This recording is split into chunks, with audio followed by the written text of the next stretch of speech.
There is a book by Franz Kafka, I think it's called The Trial. It's about someone like me, for example. I'm driving down the road and I get pulled over.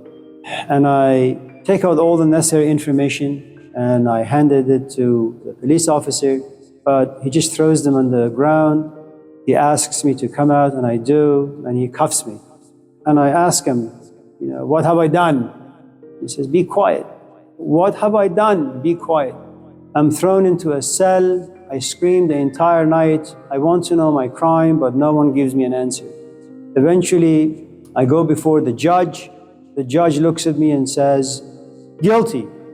I haven't done anything. At least tell me my crime before you make a judgment. Guilty. And Kafka argues that if you're born as a human being, you're born guilty.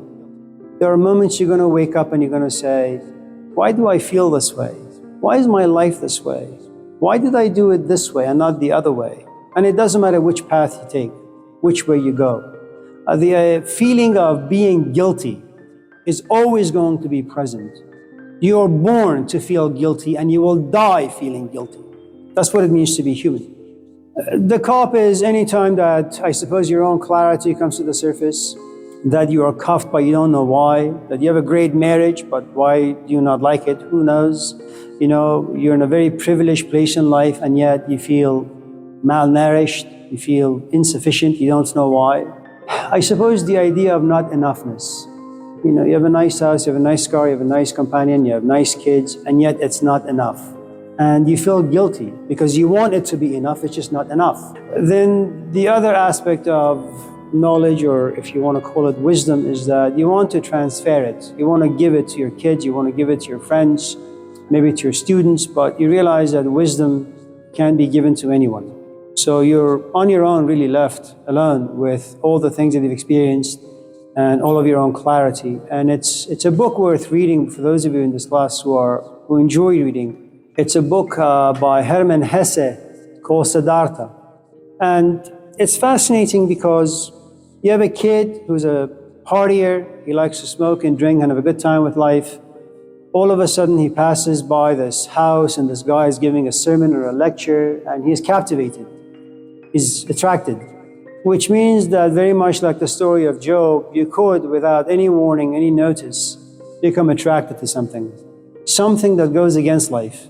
The idea that all of life is suffering is a painful philosophy of life, and yet you find yourself so attracted to it. Why is that? Why are you attracted to that particular philosophy of life?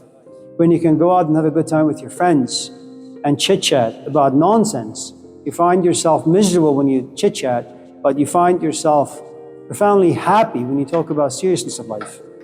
So attraction in itself is quite magical and mysterious. We don't know where it comes from, at least I don't know.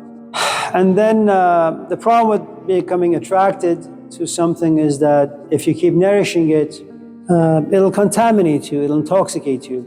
You don't want to walk away from it. And before you know it, it consumes your entirety of life. It takes a good amount of space inside of you and a good amount of space outside of you, which kind of makes you somewhat lonely and depressed and sad.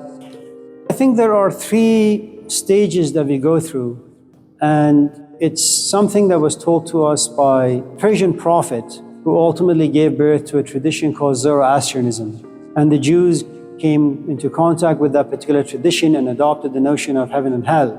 Before their contact, it didn't exist, but all that aside. So there are 3 stages you go through. First, Pendarenik. Pendarenik means this desire to be able to think well about things. And you have to come to a place where you desire that. When you're young, you say, I just want to date.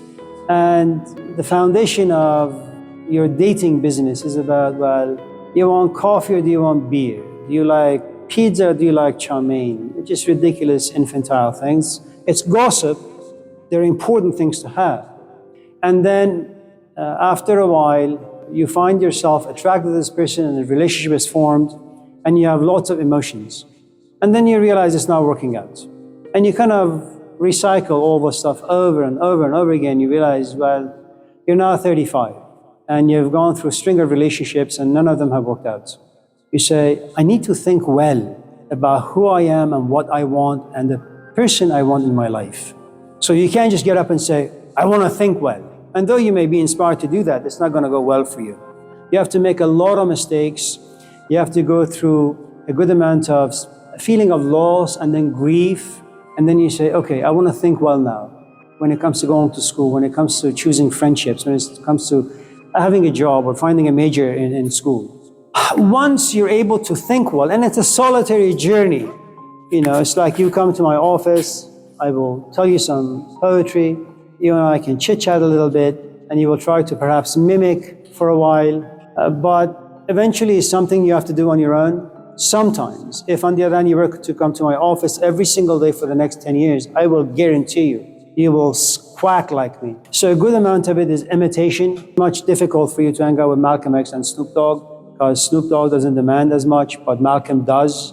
There comes a point after where you have kind of been able to think well about things, process things, examine things, observe things, detach yourself from emotions so you can examine things well, because emotions can come in and corrupt things, Next step is گفتار نیک. پندار نیک، گفتار نیک. After you have kind of cultivated your intellect, you say, I have understood a few things, now I want to share my observation with other people. It's going to be very, very, very difficult, because you need to find people who have ears that hear.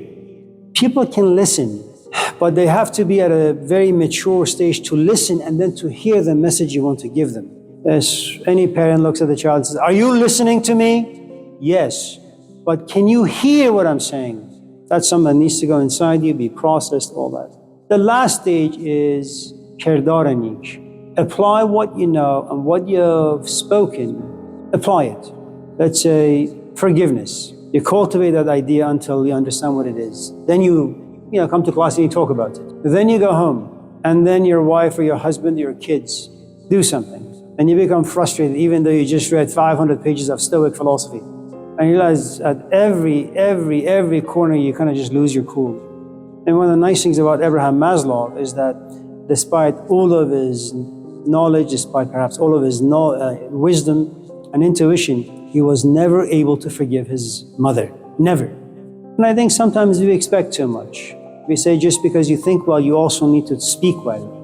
And just because you think well and speak well, you should also do well. And the truth is, no, that's an injustice imposed on people. If you can find someone who thinks well, hang out with them, man. If you find someone who can think well and speak well, that's a bonus added. Just hang out with them even more. If you find someone who can speak well, think well, and does as he or she says and thinks, man, you're in the presence of some magical power. Very rare to find.